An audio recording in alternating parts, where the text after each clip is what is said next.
The Galactic Council had ruled for 10,000 years, their word absolute across 700 star systems. They had never encountered resistance they couldn't crush, never met a species that didn't eventually bow. Then they met humanity. Ambassador Chen stood before the council chambers, her face carved from stone.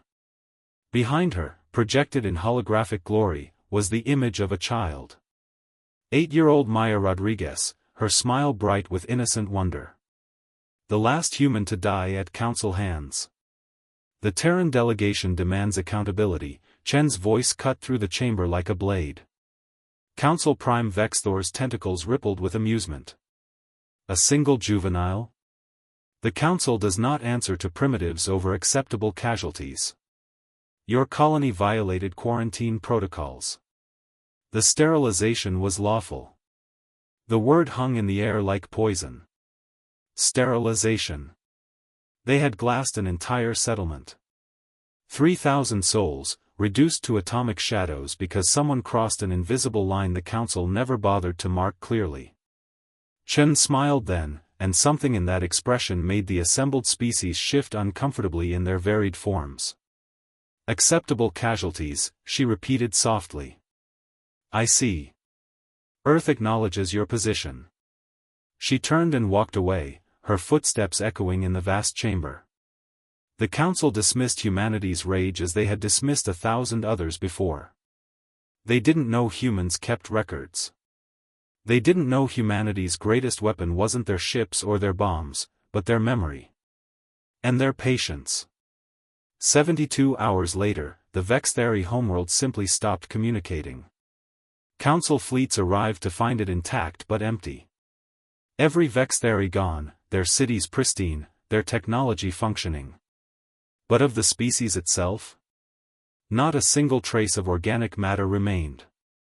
The council convened in emergency session, their confusion turning to horror as reports flooded in. The Krell hegemony, silent. The Orth collective, vanished. One by one, every species that had voted for the sterilization of Maya's colony disappeared from existence. No battles. No invasions. No warning. When Ambassador Chen returned to the council chambers, she walked through rows of empty seats. Only the species who had abstained or opposed the vote remained, their representatives trembling. You wanted to teach us about acceptable casualties, Chen said quietly, placing Maya's picture on the central podium. Consider yourselves educated. We didn't destroy your worlds. We didn't wage war. We simply removed you from the timeline. All of you. Every ancestor, every descendant, every parallel iteration across quantum space. She let that sink in, watching their various equivalents of faces drain of color. Humanity spent 70 years developing temporal technology in secret. We can unmake entire species from reality itself, and the universe corrects itself around the absence. Your allies never existed. Their contributions to galactic civilization? Already fading from memory like a dream. Chen picked up Maya's photo, holding it gently. We could do this to all of you. Erase the council itself from history. But we won't.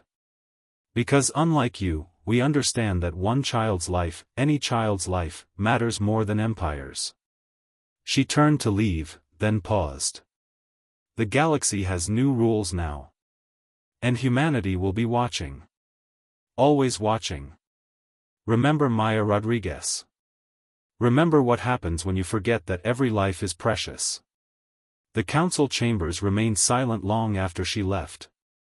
They had learned what the universe was slowly realizing: humanity didn't just retaliate. They rewrote reality itself. And they did it all for one little girl with a bright smile. That was the day the galaxy learned to fear human love.